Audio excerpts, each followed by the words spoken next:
የክረምት የበጎ ፈቃድ ስራን በተመለከተ የመጀመሪያ ላይ እቅድ የአብይ ኮሚቴና የቴክኒክ ኮሚቴው እቅዱን ጋር አድርጎ በበጀት ዘመን የሚከናወኑ ተግባራትን አቅደን ወደ ስራ የገባ ነው።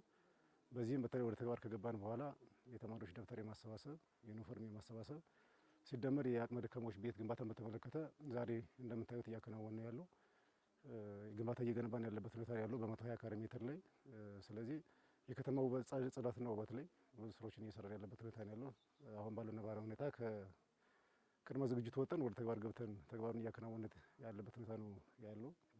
ስለዚህ ነው እያከናወነ ያለው። እስካሁን ባለው ለዚህኛው ለቤቱ ግንባታ የሚሆን ወደ 500 ሺህ ብር አካባቢ ከመንግስት መደበኛ በጀት የመደብንበት ሁኔታ ነው ያለው።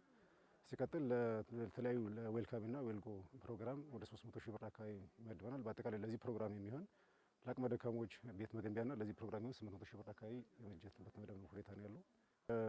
በበጀት አመቱ መጀመሪያ ላይ እቅዳችንን ስናቅድ ትኩረት አድርገን እንሰራለን ብለን ያሰብነው ምንድነው የመጀመሪያው በክረምት የአቅመ ደካማ ቤት ግንባታን በተመለከተ እሱን እንሰራለን ብለን በበጀትም ጭምር አስደግፈን እቅዱን የጋራ አድርገን ቦታም ጭምር ለይተን ሳይት ሰርተን ነው ወደ ተግባር የገባነው። የመጀመሪያው እቅዳችን የነበረው እሱ ነው። ሁለተኛው በተለይ አቅመ ደካማ ሆነ ወይም ደግሞ በአቅም ችግር ኖርባቸው ልጆቻቸው ወደ ትምህርት ቤት የማይሄዱት ካሉ እነሱ ወደ ትምህርት ቤት እንዲገቡ ማድረግ ስራ መስራት መቻል አለብን በሚል ደብተር የማሰባሰብ እስክሪብቶ የማሰባሰብ የዩኒፎርም የሚሰፋላቸው ሰው የማፈላለግና በዚህ መሰረት ተማሪዎች ከትምህርት ቤት ገበታ በቁሳቁስ ምክንያት እንዳይቀሩም ስራ መስራት መቻል አለብን ብለን አቅደን እስካሁን ባለው ደብተር ብቻ ወደ 200 ደርዘን አካባቢ ደብተር 10 ፓኬት እስክሪብቶ አካባቢ የሰበሰብንበት ሁኔታ ነው ያለው። ዩኒፎርም አካባቢ እንደዚህ ለሁለት ተማሪዎች ዩኒፎርም እንዲሰፋላቸው ቃል አስገብተን ወደ ተግባር የገባንበት ሁኔታ ነው። ሌላኛው በክረምት የደም ልገሳ ስራ እንሰራለን የሚል እቅድ ነው ይዘን የነበረው። በዚህ የደም ልገሳ ስራ በተመለከተ ከጤና ጋር በመነጋገር የጋራ በማድረግ ከእቅድ በኋላ በመንግስት ሰራተኛው ላይ ፍላጎት የመፍጠር ስራ ተሰርቷል። ከ60 ዩኒት በላይ አካባቢ የሚሆን ፍላጎት የተፈጠረበት ሁኔታ ነው ያለው እስካሁን ባለው ነባራዊ ሁኔታ። በአጋጣሚ ከደም ባንክ ጋር ተነጋግረን ደም ባንክ መጨረሻ አካባቢ መጠን እንወስዳለን በማለታቸው ምክንያት እስካሁን ደም አልተሰጠም። ቀጣይ ግን ይህን ፍላጎት የተፈጠረውንም ሌላ ፍላጎት በመፍጠር የደም ልገሳ ስራ የሚሰራበት ሁኔታ ይኖራል ብሎ መውሰድ ይቻላል። በፍላጎት ደረጃ ፈጥረናል። ስለዚህ ከዚህ አኳያ ነው ስራ እየሰራናል። ሌላኛው በእቅድ ደረጃ ያካተተው ምንድነው በተለይ የችግኝ ተከላ ስራ መስራትና የሰብል ልማት ስራ ላይ ከግብርና አኳያ የበጎ ፍቃድ አገልግሎት የሚሰጡ ወጣቶች ዛሬ ተሳትፎ እንዲሰሩ ማድረግ የግድ ያስፈልጋል በሚል በእቅድ ደረጃ አቅደን እሱንም መሰረት አድርገን የችግኝ ተከላ ፕሮግራም ላይ እንዲሳተፉ አድርገናል። ማህበረሰቡ በጎ ፍቃድ ተግባር ላይ የሚሳተፈው የሰብል ልማት ስራ ላይም እየተሳተፈ ያለበት ሁኔታ ነው ያለው። ስለዚህ ከግብርና አኳያም ይሄን አቅደን እየተንቀሳቀስን ያለበት ሁኔታ እንዳለ መውሰድ ያስፈልጋል ብሎ መያዝ ይቻላል። በሌላኛው መንገድ በተለይ ከተማ ላይ የከተማ ጽዳትና ውበት ላይ አሁን ያለው ነባራዊ ሁኔታ መሰረት አድርገን ከኢሊኖ ጋር ተያይዞ ጎርፍ ሊከሰት ይችላል የሚል ስጋትም ስላለ ከተማ ላይ ያሉ ዲቾች እንዲጠረጉ ከተማ ላይ ያለው መፋሰሻ ቦዮችም ጭምር ጥራት እንዲኖራቸውና ውሃ በአግባቡ እንዲፈስ ከማድረግ አኳያ ስራ እየተሰራ ያለበት ሁኔታ ነው ያለው። በእቅድ ደረጃ የሚያካትት ነው አንዱ እሱ ነው የነበረው። በአጠቃላይ ወደ 17 አካባቢ የሚሆኑ ተግባራትን በዝርዝር እዚህ ውስጥ እናካተለን ብለን ነው በእቅድ ይዘናቸው የነበር።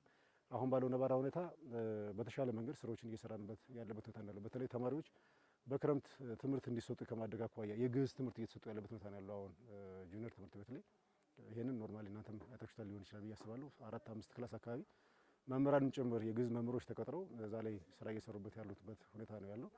እንዳጠቃላይ አሁን ባለው ነባራዊ ሁኔታ ዛሬ የምታዩት የአቅመ ደካማ ቤት ግንባታ ወደ 3 ክፍል ምናምን አካባቢ ይመስለኛል እየገነባን ያለ ነው።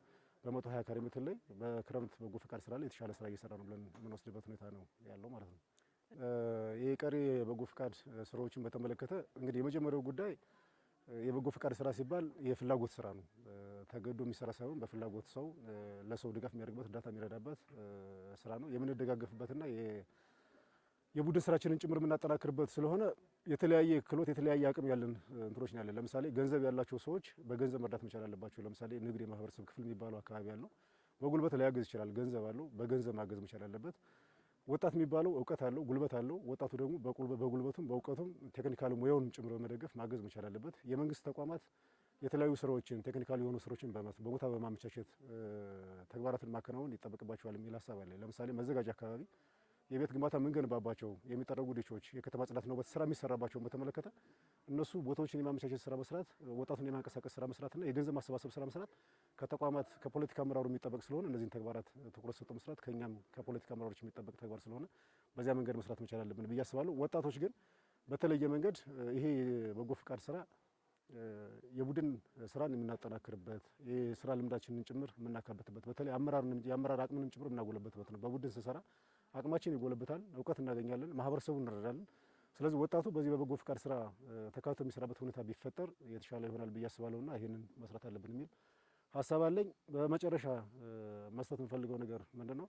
በተለይ በጎ ፍቃድ ስራ ላይ ከተከናወኑ ተግባራት ማህበረሰቡ የኔ ብሎ አስቦ ተግባራትን ከተከናወኑ በኋላ የመጠበቅ ስራ መስራት መቻል አለበት። ለምሳሌ ዲሾች አካባቢ ቆሻሻ ይመጣል። ከቤት እያወጡ በተጠረገውና በተጸዳው አካባቢ የከተማውን ቆሻሻ ይመጣል ሁኔታ አለ። ቤቶች ከተገነቡ በኋላ ማህበረሰቡ እንደራሱ ቤት አድርጎ የመጠበቅ ስራ መስራት መቻል አለበት።